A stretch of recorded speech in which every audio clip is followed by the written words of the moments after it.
Katso, Sauli, terve. No terve. Mitä Odysseja? No mitäs tässä, hei. Niin. Pulkkinen, mä tulin kotiin, menin ja aukaisin kylpyhuoneen oven, niin sieltä tuli semmonen hirvittävä löyhkä vastaan. Sellainen uskomaton napalmin katku vain. No niin. Kyllä, sellainen niinkö tiheä viidakon tunnelma, että sellainen hyvin mätä tuoksu. No just, että tiedätkö sä mistä nyt mahtaisi olla? Kyllä mä tiedän mistä tuulee, kato. Mä kävin kylvyssä teille. Oot sä käynyt kylvyssä mun ammeessa? Kyllä, se on uskomaton se sun amme. Se onko syvyyden syli, se onko kohtu. No mutta eihän siitä nyt silti tollaista löyhkää lähde, jos kerran ammeessa. Sanoppa muuta, kato. Mutta nyt oli asia niin, että mulla tapahtui valtava relaksaatio siellä. Mikä?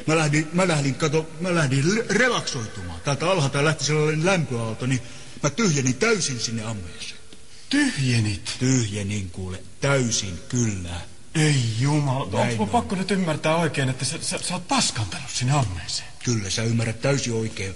Mä olin siinä ammeessa tällaisen pore alkoi vaikuttaa, semmoinen lämpö nousi tällä. Mä nostin vaan jalat reunalla ja annoin palaa, kato. Ne uskomatonta jöötiä lähtee tulee, sellaista kyynärän vahvusta, kato, monta metriä. Mä että mistä sitä riittääkään, ei tarvinnut painaa yhtään, kato. Onko sä käynyt käärmenäyttelyssä koskaan? No olen. Sen tyyppistä, kato, siellä on se pyyttö. Sen tyyppistä, kato, lähti tulemaan. Se oli uskomaton meininki siinä. Ei sulla olisi valokuvauskameraa lainattu. No, on kyllä, mutta en lainaa. Perkelee. Kato, mä ajattelin, että mä voisin ottaa kuvan siitä paskasta. Siitä menee hirveästi kiasmaa sen tyyppistä nykytaidetta tänä päivänä. Näin on. Onko sä käynyt kiasmassa koskaan? No. Et oo käynyt. Mä arvasin, Sauli, sä et oo käynyt taas kiasmassakaan. Tuleeko sulle edes Parnassu? Ei tule. Ei tule Parnassa. Mä arvasin, kato, sulla on niin sivistyksessä aukea, että mua vähän hävettää sun puolesta. Kato, jos naapurin noin sivistymätön kaveri, niin mä en tiedä, mihin mä ryhdyn. Hei, mä en kuuntele yhtään, mä lähden pesemään sen paskan. Et mene häsläämään yhtään, Sauli, sen paskan kanssa nyt. Miten niin? Sinä et koske siihen paskaan, se on minun paska siellä. No onhan se on. Se on minun. Kyllä se on, mulla on copyright siihen tällä hetkellä. Copyright? Kyllä se on mulla. Onko se Koponen tuolla vai?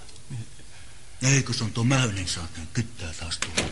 Jos sä näet Koposta, niin kerro, että hommaa tehosekottimen, kato silloin siellä keittiökaapissa siellä, niin kaivaa esiin sen mulle, kato mä lainaan sitä, niin mä lyön sen paskan sinne ja vedän, kato hanat kiinni ja töpselin seinään, niin se pyörii tuossa Nykytaiteen museon eteisessä koko ensi syksyn. Se on uskomaton hitti, kato, tästä pidetään kiinni.